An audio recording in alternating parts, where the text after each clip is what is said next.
I'm super excited about this one because today we're playing Chimps mode on Dark Path, which is the latest map, but that's not the only thing that we're doing. We're also going to be checking out how the new follow touch system works on the Mortars. So there were a lot of bugs happening to the Mortars, especially the Melopad, and they added this ability. Wait, are we fine? Yeah, we are. Yeah, we are. They added this system, this new Striker Jones ability, which allows you to basically have your Mortars follow your touch or your cursor or whatever device you're on, and I think that that's just one of the best quality of life changes that they could add, and I'm really glad that they found a way to add it into the game, because I think that some of these other games, they already have it, but I'm glad that they found a way to implement it in BT6 as well. So that's what we're checking out today, and let's just go through all of these changes that happen. I chose this map specifically, Dark Path, because, well, first off, we're playing on Chimps mode. I just wanted to mention that because usually we're playing in a challenge, and when you're playing a challenge, you know, the stakes aren't as high because you can just restart if you lose a round, but in this one, we cannot do that. So a little bit higher stakes than usual, and other than that, I just wanted to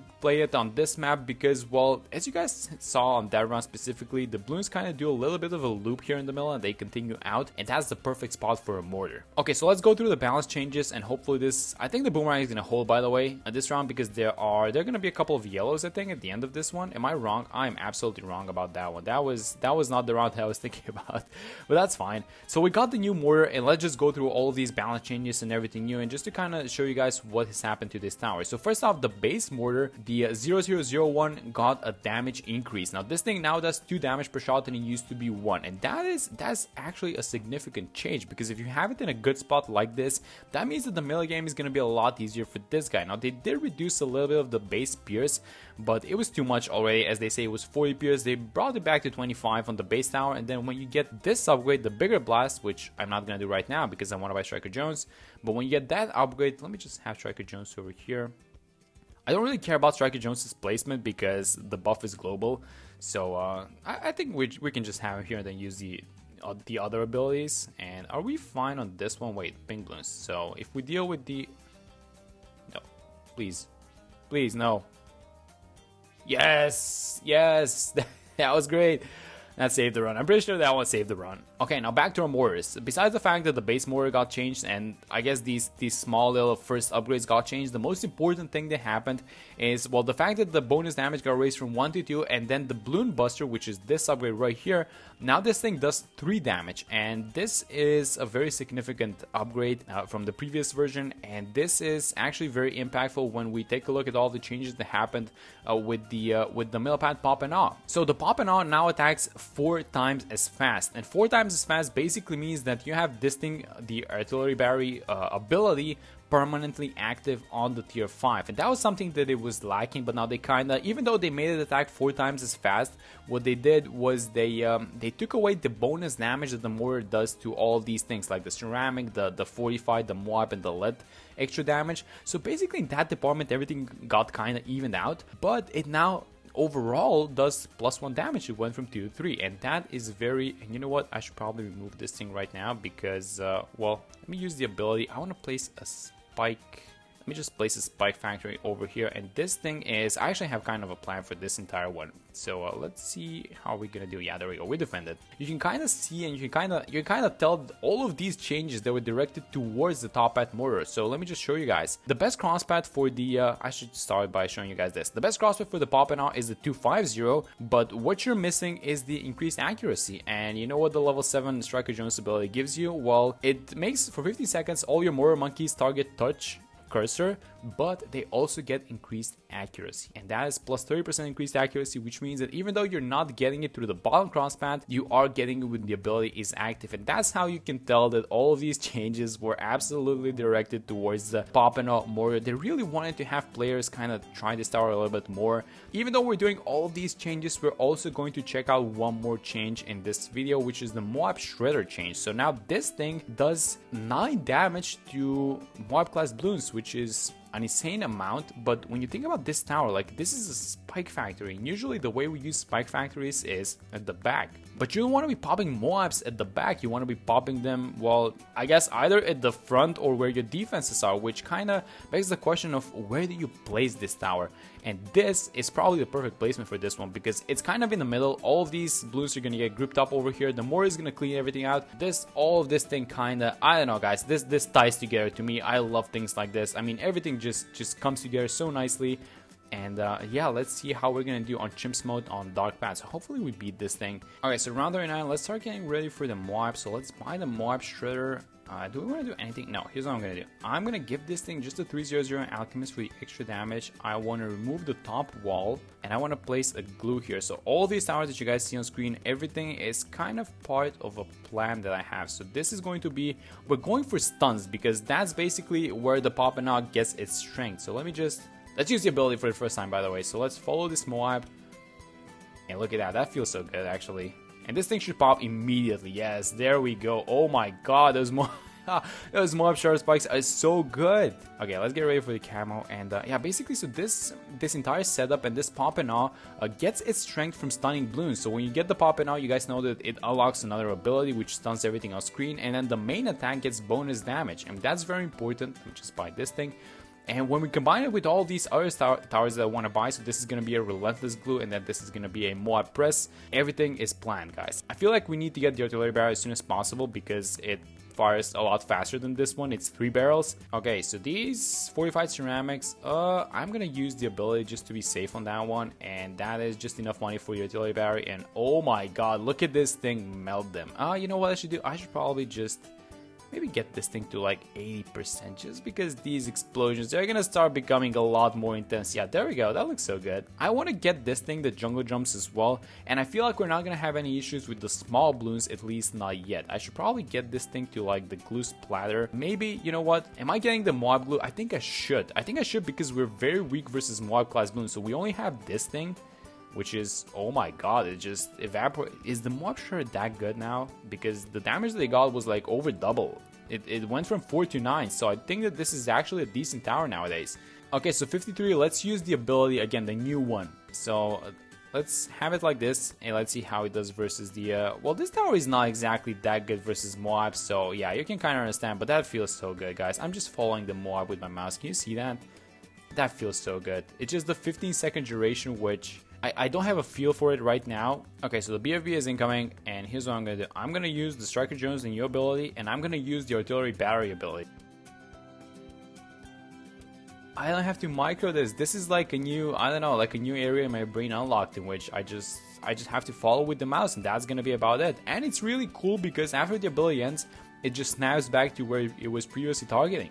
I mean, this is just, I love when they do stuff like this. This is such a nice quality of life change. But 63 incoming. I want to see how we do versus these 45 Moabs. Actually, you know what? We're going to have to see how the Moab Shredder does versus the... yeah, never mind.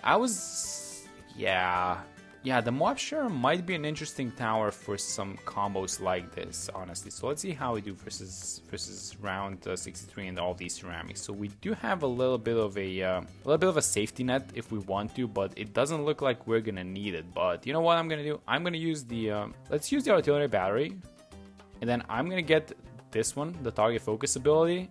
Oh my god, that feels so good, especially when I'm gonna reset the cooldowns. Look at this, and then I'm gonna use the Artillery Battery again. That feels so good. When these shells are following your mouse, oh my god, I love this change. This is my favorite change, I think. Probably not my favorite, but like top 3 for sure. Alright, so we're back around 75. We have the money to get the Poppinaw, so let me buy this thing and let's just see it go down. It has, oh my god, look at that mess. That is just so many mortar shells up there. Yeah, this thing is gonna completely evaporate everything, isn't it? Yeah, of course it is. Okay, so here's what I want to do next. I want to buff this thing a little bit more. So even though it's attacking super fast, you know what we can still do? We can still give it an overclock. You know, and Striker Jones, I think it's level 17 or 18. Which level was it? It was level 18 when he gives them 10% extra attack speed. So that's gonna be interesting. So I want to get that, and also I think we just need to start taking care of these small utility stuff. Okay, so here comes the ZRG. I'm gonna do the thing again, the thing with the abilities. Let's just see how it goes. Oh my god, that's so good. So let's use Striker Jones' ability, which is gonna make this thing do a lot more damage. And yeah. Wait, did it bug out? No, it didn't. Okay, I thought it bugged out because this is like the shells going out, and I thought for a second that a part of them were landing here, but yeah. The ability just ended, which is 15 seconds is not that long when you think about it, but at the same time, it's more than enough to get the job done, I think. So let's start thinking about the other stuff, and the towers are actually going to be useful. So first off, this is the overclock that I was talking about. I really want to get this thing going. I also want to get this thing going. I want to get the Mortar, so let's have this guy on strong. Let me get the ninja. Let's do it like this. Get the Bloons Samo ninja just in case, and then after this, we've got a lot of buttons to click. But are we gonna need to click these buttons? I don't know. And also, you know what? I should probably think about getting something like the Call Arms. We're probably not going to get the Homeland, but I want to get the Call Arms as well. And then when we click all of these abilities, when we overclock, when you use the Striker Jones abilities and everything, I think that this thing is going to own. So, yeah, for now, it looks like everything that enters, even though we're at free play, everything that just enters this middle portion of the map is just not walking out. Did they make this thing a little bit too strong?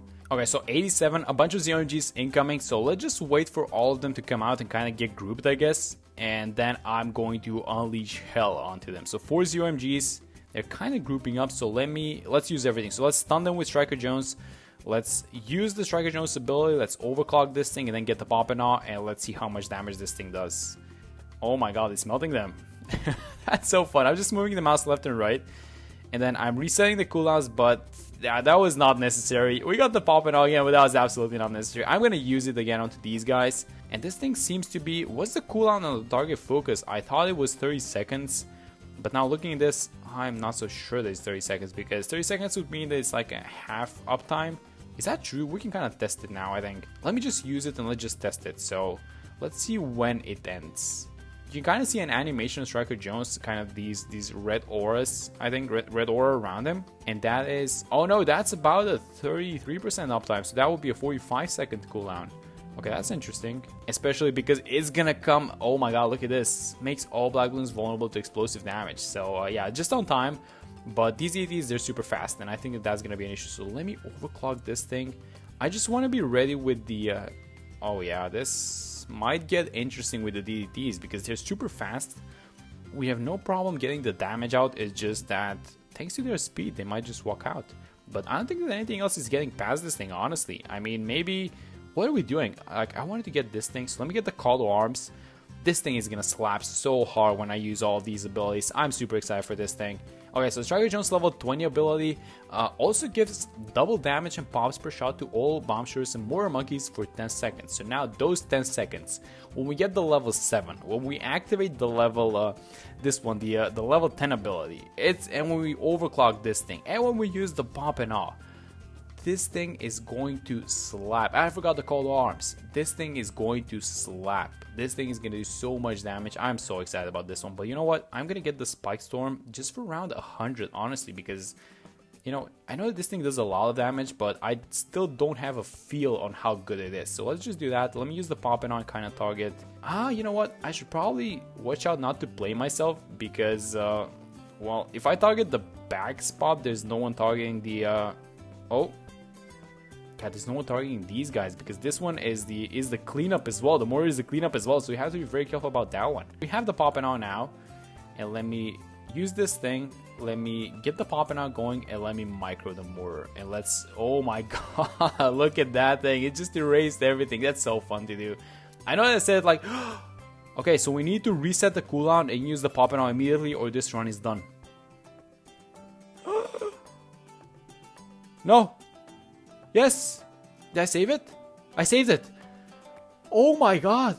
Oh no, I was having a little bit too much fun on that one. Oh my god! My heart just stopped for a second. I can't believe that just happened. I should not be doing that anymore. I should not be playing around left and right with this target focus. Unless, well, I guess if I had a perma spike over here, then yes, but I don't, so I should be very careful with doing that. Oh my god, my heart just stopped. I mean, thankfully we had the Striker Jones ability, and thankfully someone in NGQ said, okay, let's make this thing reset cooldowns, because that run was gone. That was the only thing that I could have done, just to stun everything with the pop and all. Oh my god. Okay, let's just keep stunning these guys, and let's just play it a little bit safer this time. I think we're fine. A couple of rounds left over, but I'm definitely being a lot more careful now. Do I want to overclock it now? I think I should overclock it now. Maybe we get 2 overclocks during this round. And let's do, what are we doing? Let's do this thing. Let's get the Sabo going. Let's just kind of focus these guys a little bit and then move it back. And I should probably keep using the Striker Jones ability. Oh, what am I doing? I'm manually microing. I keep forgetting that we have this level 7 ability. Yeah, let's just see how we go in this round. I'm really scared to use the Pop and All, even though I kind of want to, because that's going to increase the damage by a lot. But I think I should. So let's use the Pop and All. Let's stun everything to get the damage going. And I'm going to save the Call of Arms for the bad, because if I use it now, the cooldown's not going to come off. So let's get the Overclock. And that should be... am I resetting the Pop and Out just in case? I think I am. I'm gonna reset the Pop and Out just in case anything leaks. And there we go, it's fine. Okay, that's beautiful. Is the Sabo gonna come off cooldown for these DDTs? It's probably not. I hope we deal with them. Spike Storm, no. Oh my god, one of them left. Okay, so we have the Pop and All again. This run is gonna give me a heart attack. So let's use the Pop and All immediately. And then do what? Pop and Awe into, I think, Carpet of Spikes, because we have, how much is that thing? That's in like 43,000. I don't think we're getting a Carpet of Spikes. I think I use the Pop and Awe. I take care of this DDT that leaked, and then use the Call to Arms and the level 2, not the level 2, but the level 7 ability to move it back and kind of clear everything on its way. So, yeah, let's do that. Do I save the Call Arms? I think I do. So let's Pop and Awe immediately, get the Striker ability, deal with that one. Use the Sabo actually, because the Sabo is not going to do anything around 100, and there, that's so beautiful with this new ability. Oh my god, and it's just the bad. Okay, so let's focus up on this one. Let me buy a couple more of these guys. Let's buy one more. And when it comes into the middle, I'm going to use everything. We don't have a Pop and All. We don't have the Artillery Command ability, which is the Striker Jones level 10, but we do have the Overclock. So let me Overclock. Let's use all 3 of these abilities. Let's get the Call to Arms, stun everything. And that should be, I hope it is. We have the Striker Jones ability, so I'm going to use it now, the new one, and that is it. Wow, what a run, especially these last few rounds. Oh my god, that was so crazy. But yeah, that was a super fun run, and I really enjoyed it with a little bit of jump scares at the end. But I'm really happy that we did this one. So thank you guys so much for watching. If you want to help support the channel, use code EATEREAT in the Bloons store, and I will see you all in the next one.